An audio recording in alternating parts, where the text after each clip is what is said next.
Hello, I'm David Hunt and welcome to today's show. My guest today, he's really important. He's theatre artistic director and a producer, but he began his career as an opera singer. Hello, but then he got kicked out because, his voice, no, I'm making all this up, but he was an opera singer. Appointed artistic director of the very prestigious 45 Downstairs, just last year actually, which is a great coup for him. But he's been working on that trail for a long time, been involved with 45 Downstairs, we'll get to that a little bit later on.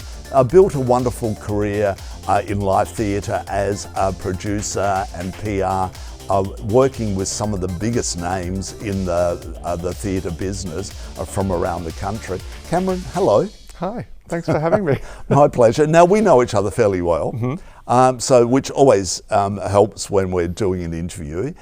So let's talk about opera singer. I didn't know that about you.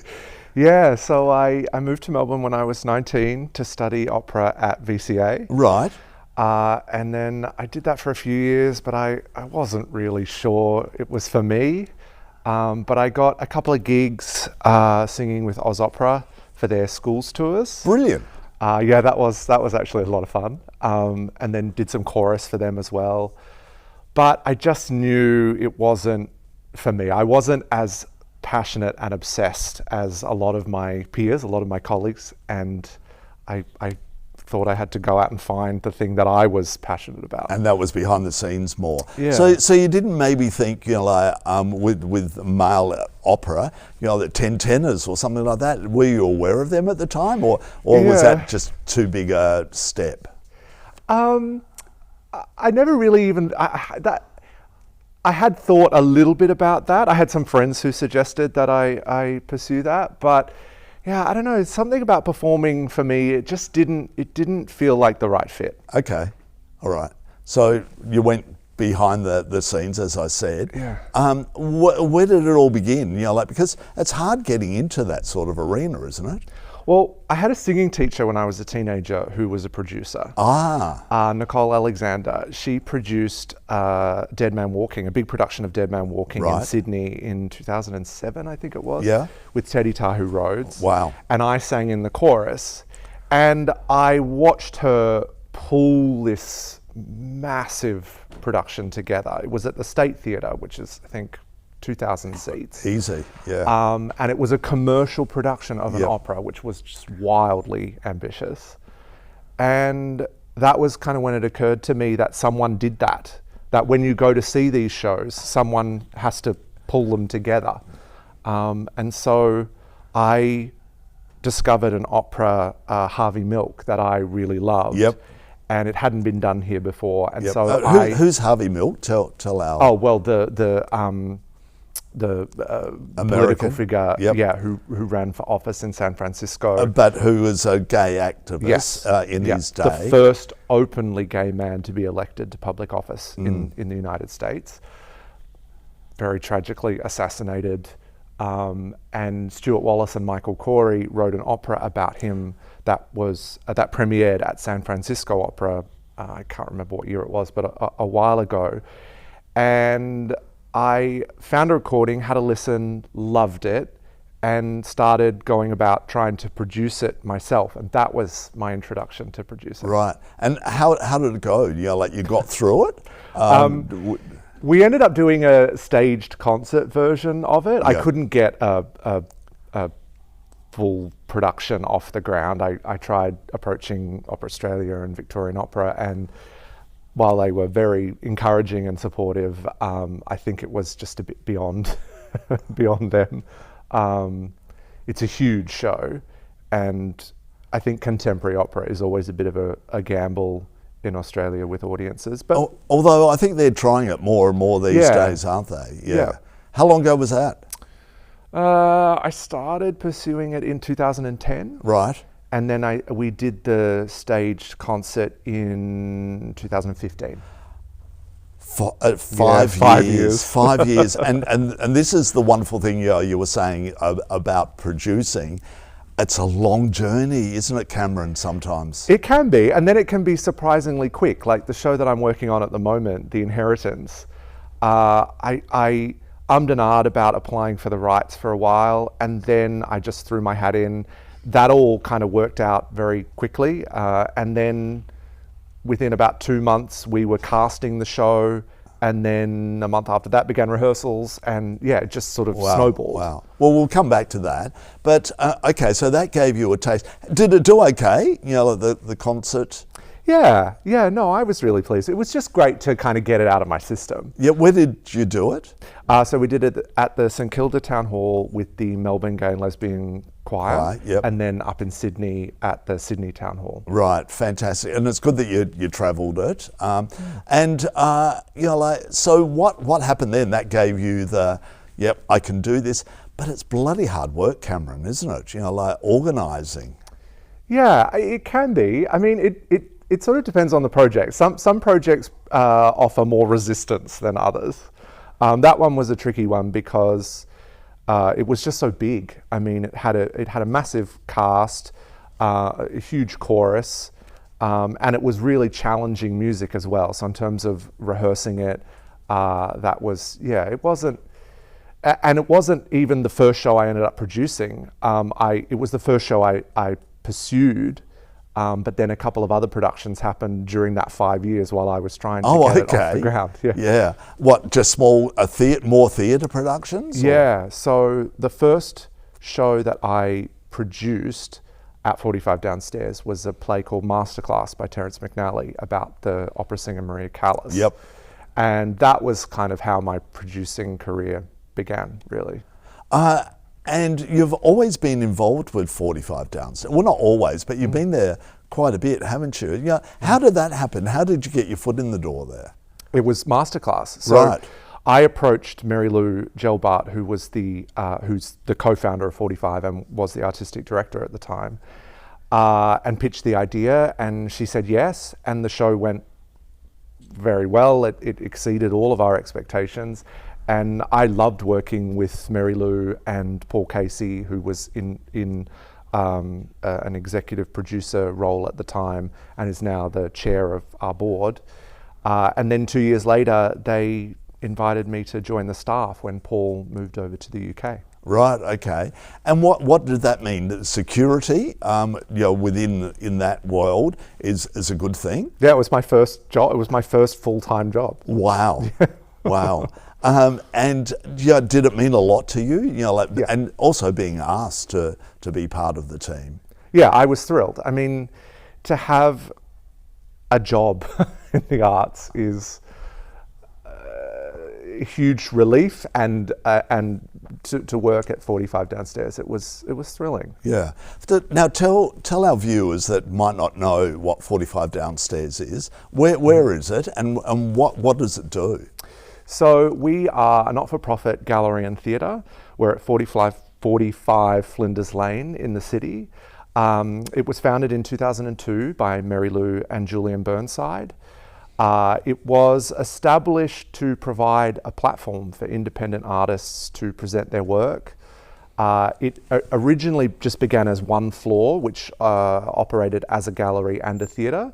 And then they took over the basement level of 45 Downstairs and turned that into a theatre.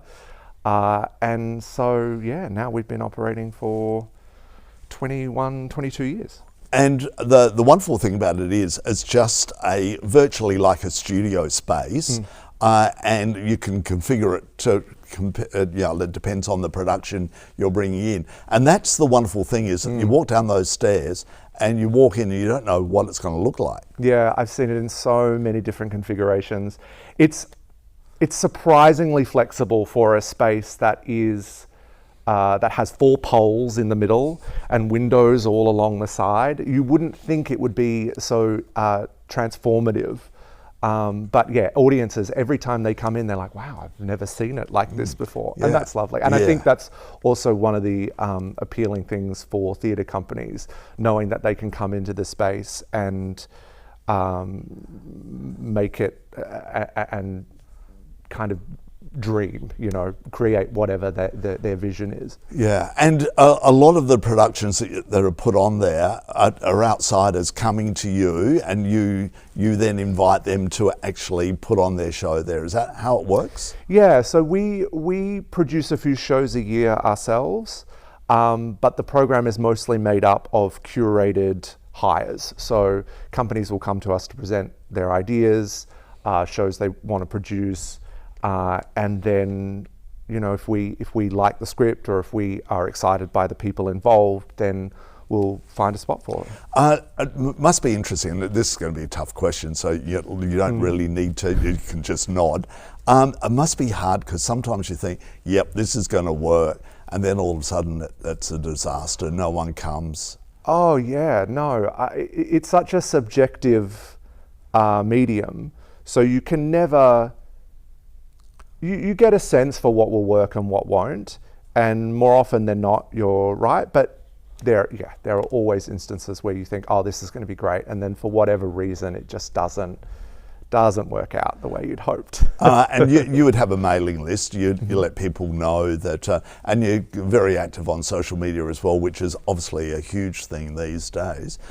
So, what was your role before? Like the big role that you've got now. What were you doing? My title was Executive Producer and Development Manager. That was my first title. And then I became Theatre Program Manager.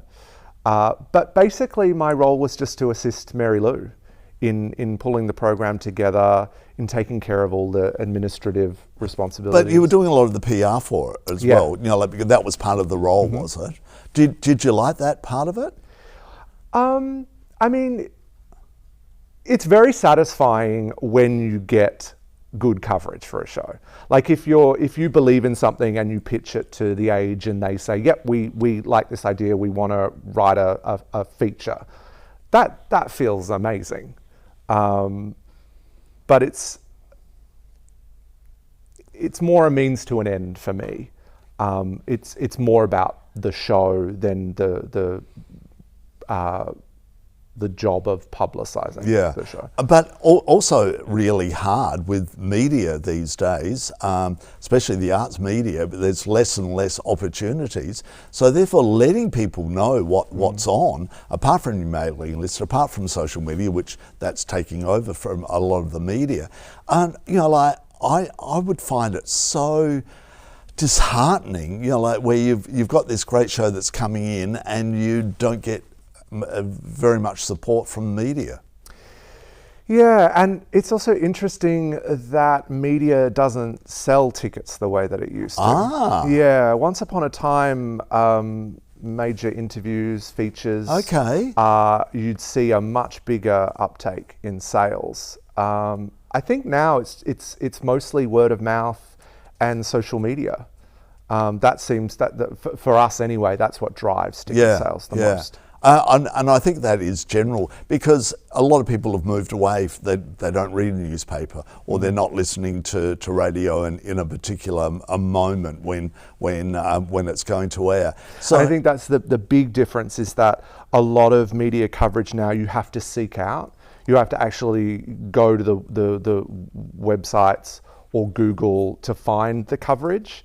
That whole sort of accidentally coming across something by listening to an interview on the radio or opening the paper and, oh, okay, I want to see this. That's not as common. No. And so it's a changing landscape. So you're picking up on it by making sure your social media and the word of mouth and your mailing list is really good. But it's an endless battle though, isn't it? Aren't you working on it all the time? To get those bums on seats? Yeah, I would say it's gotten a little easier in the last year, actually. What, since COVID? Well... Or just know the game better? I think we've had a good run of shows at 45, if I do say so myself. And I think that our audience is loyal. Yep. And they're excited to come to see shows at 45. I think that's always been the case, but it feels like it's even more so at the moment. Yep. When you're looking for shows that you guys want to produce yourselves, how hard is it to find, or have you got a few always sitting there in the background and thinking, yeah, I've been reading about this overseas, or we should re-look at this, an Australian play, to bring it back? Have you got a little, file per se of a little shows that you think yourself, this could work, like down the track? Yeah, I have a few things that I would love to do, but generally, well, lately I'm more interested in hearing what other people want to do, and especially because 45 Downstairs was established to support new writing. So the bulk of our programming is new plays. So I'm always curious to hear pitches from people and read scripts and just see what new content is out there. How good are you but reading a script and getting an understanding of it? Because I reckon that's an art in itself, isn't it? Yeah, sometimes it just leaps off the page and you can tell, and then other times you think, oh, I'm not sure about this, and then you hear it in a reading or you see it on stage and you go, oh, okay, yeah, I get it now. Yep. It's rare that you read something on the page and think this is great, and then you see it on stage and it just doesn't translate. It's more common the other way around, that it doesn't work on the page and then it does work on stage. Yeah.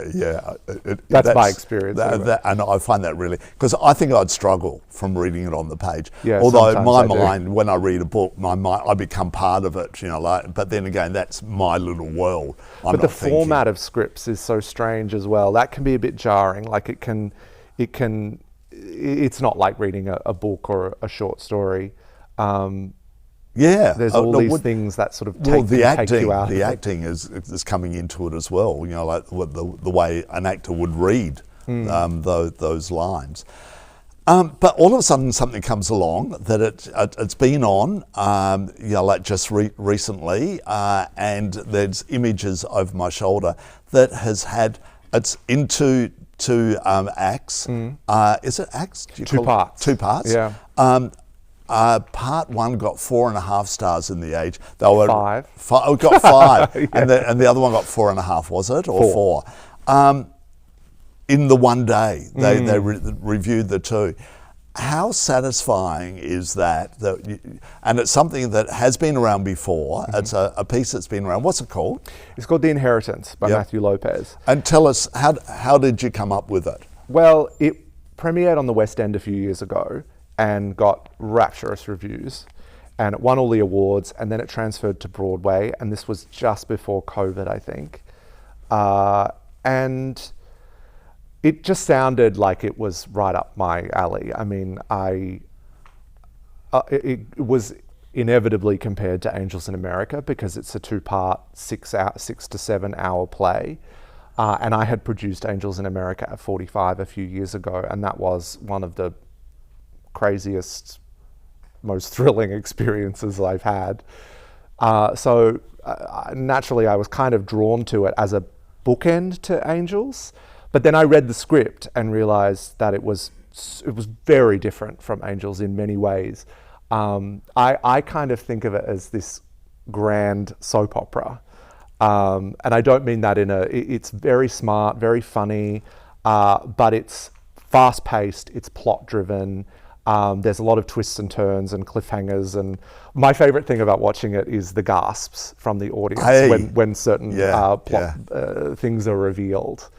But yeah, no, it's just been a joy producing this show. So how come no one else had picked it up before you guys here in Australia? I really don't know. I'm very grateful. Do you think COVID had something to do with it? I think the scale, the ambition of it. But then, the main stage companies have done 2-part plays with big casts before. Harry Potter. Angels has been done several times. I'm not entirely sure why it wasn't picked up by one of the main stage companies, but their loss. Yeah. And how's it done? With the audiences. Great. The audiences, I mean, it's almost sold out, which is a big relief. But the audience response has been beautiful. How satisfying is that for you? You know, like knowing that you've taken the risk on this play, a 2-part play, and it's getting great reaction. I mean, it's thrilling. Like it's addictive. It's why I want to do another show after this, to try to have that experience again. I don't know if I will, to be like, this has been, I haven't had an experience like this producing. Wow. It's just been, the love that this cast have invested in the show and in each other has been so beautiful to watch. It's been quite moving, actually. Wow. And a play like this, you know, like it comes along, it's doing well, you know, like with bums on seats. You know, obviously I don't need to know how much, but do you make money out of it? No, we cover costs, and that's the goal. But we're a not-for-profit theatre, so we're not looking to make profit. We're just looking to break even. But aren't you looking for a bit of extra money to invest in something else?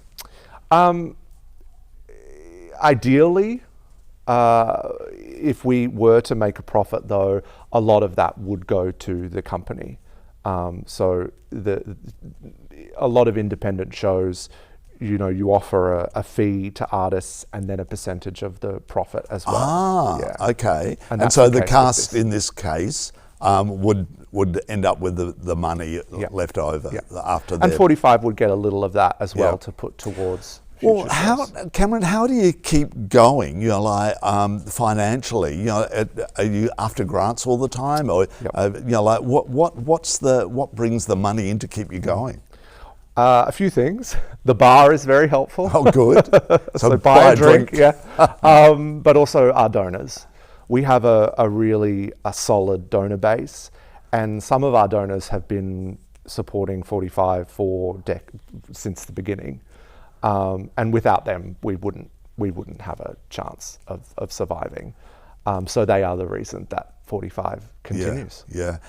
And what happened during COVID? It was bad for everyone. Like this theatre that we're filming in now, was closed down. It's only just getting back on its feet now. You know, like it must have been terrible for you guys as well. Yeah, it wasn't. It was very strange because we, like most theatres, we kept thinking we would reopen much sooner than we did. So we would be working away, making plans, and then they'd fall through, and then we'd start again, and then those plans would fall through. So it felt like a strangely busy time. We were still working non-stop. It's just, it was sort of all for naught. But our donors really rallied during that first year, and that was what got us through. Yeah. They gave us a buffer to last through a period of little to no income. But is it an era now, you know, like we were talking about media, and you're not relying on it as heavy now. Are those donors dying off at all? Is there new generations of donors coming through? I'm doing this to help you, you know, like get more money from the newbies of the world. How important is it to keep on refreshing those people you're making contact with? I mean, I think most of our donors are in the 40, 50 plus. Oh, okay, not too old. But I think it's interesting. Starting out as an opera singer, everyone was always saying, "Oh, you know, the audience is dying off. They're getting older and older." Yep. But I think what happens is that younger people become more interested in these art forms as they get older. Yep. So the next generation does fall in love with theatre and opera. And not until they're in their 40s. I mean, I've seen that happen with my mum, for example, who would never have gone to the opera or the theatre when she was young. She wanted to go to rock concerts. And now that's not her vibe. Now she would want to go to see a play or an opera over a rock concert. And so the audience does kind of replenish itself, but it's still the demographic does still skew a little older. Yeah, yeah. Well, you see that especially when you go to the opera or the ballet, like it is a lot older people. But although I will say, I'm so happy to see so many young people coming to 45. We've had some shows in the last year, like Trophy Boys by Emmanuel Matana and The Crocodile.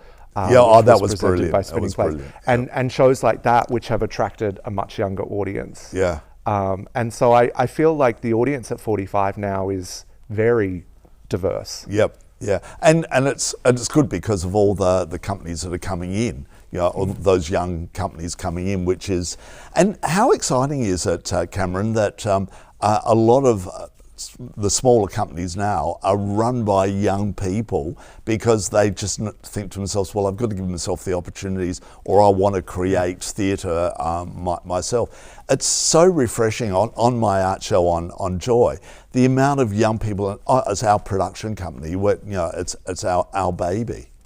Well, it's that thing. If the opportunities are not coming to you, if people aren't knocking on your door, then you have to go out and create them for yourself. Yeah. And I think, I think the community in Melbourne is great at that. Yeah, and the fact is that so many people from around Australia and the world always come into Melbourne because of being such the art city, and we're holding on to that even after the rough time of COVID. We're holding on to it. So like you've got productions coming through. You told me off air that you're booked up until the end of the year. But is there little bits and pieces now that you think, I wish I'd squeezed that in, or can it wait until next year? Or I don't think there's anything that I'm regretting. But yeah, there's always next year. If an idea comes to me over this year, or if a project that hasn't sort of panned out in the past suddenly feels like a possibility again, then yeah. We just keep looking forward. But the good thing also, Cameron, is that this new role that you're in, is you've been there. You're already part of the furniture. Yeah. So there's not the pressure on you, is there? Like, I'm not the new kid that I've got to prove myself. Everyone would know who you are and respect you for that. Yeah, I definitely feel. I mean, it's my home away from home, but I do feel some pressure because. Well, isn't that good? Oh yeah, yes. I think it would be. I think if I didn't feel some pressure to live up to Mary Lou's, to follow in her footsteps, and to live up to all that she created, all that she sustained for 20 years, then no, you do need to have that hunger. Yep. But yeah, no, I definitely feel some pressure. Can you see yourself there in 20 years? Oh, 20 years. I don't know, maybe. Hey, I mean, that's a throw out the window. I'm loving it. I'm very happy there. And I think I do have some goals that I think are achievable there. But some of those include creating work that will travel beyond 45. Maybe this show might go on the road. Oh, you never know. I would love to remount this show. I just the more time I can spend basking in the glow of that car. I sneak down to the theatre when any chance I can get, just to be around that energy. Yeah. Does 45 Downstairs, produce beyond their actual theatre? Well, no, we haven't. Come on, here's where you're going. Yes, but a lot of 45 Downstairs shows have toured, but it's because the company presenting the show have had a hit on their hands, and they've decided to take it to Sydney, Brisbane, wherever. But yeah, no, my goal is to create something that will have a life, that will start its life at 45 and then go on to have a bigger life, whatever that means, whether it's nationally or even internationally. Why not? I was so inspired by the success of Prima Facie, the Susie Miller play that just made it to West End and Broadway with Jodie Comer. I mean, that started at the Griffin Theatre in Sydney, which is, I think, a similar size to 45 Downstairs. So there is precedent. It's possible for Australian shows, Australian work to reach the global stage. So why not aspire to that? Yeah, there you go. Cameron, thanks so much for chatting with us today, and Pleasure. congratulations on the new role. You've been in it a little while now, but and I'm loving how excited you are about the future as well, which is fantastic. And 45 Downstairs, I love the place. Thanks, David. You've been watching me interview Cameron, and we'll be back again next week, but not with Cameron, with somebody totally different. And thank you so much for watching. See ya.